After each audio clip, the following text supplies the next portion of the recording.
Thanks for joining us. Dozens of volunteers from 6 Midwest churches roll up their sleeves to make a positive impact on the Sioux City Metro. All week, they're tackling projects at homes in Sioux City as well as South Sioux City. KTIV's Irvin Doman has more on their service to the community.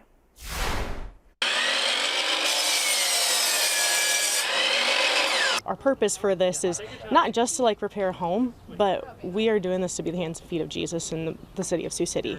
Young and old are in Sioux City this week, making an impact in a project that can impact so many. I feel like God just wants people to reach out to everyone. Doesn't matter who you are, where you're from, what you're doing. People deserve to have help. It's a good example for others, and I think it's just really important that we're always helpful.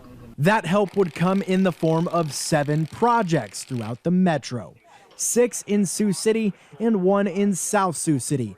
That includes this project at Dee Sturgeon's home on West 1st Street. She is a COVID long hauler who needed the help the missionaries provide. We've got some that are working on painting projects. We got a couple of decks like you see here.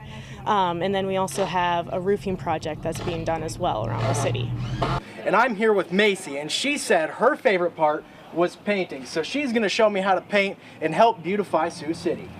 This is important because it's showing everybody that people care about you, even when you don't feel like it. Someone's there to care about you. This mission is a great opportunity for volunteers to get involved in Sioux City and to make connections with those who share the same passion. Not only is this a different community, you have new people, but then it's like a new mission field. There's just all these encounters that I wouldn't have back home, and I'm just it just makes me super hyped. Inside I'm just In Sioux City, Irvin Doman, KTIV News 4.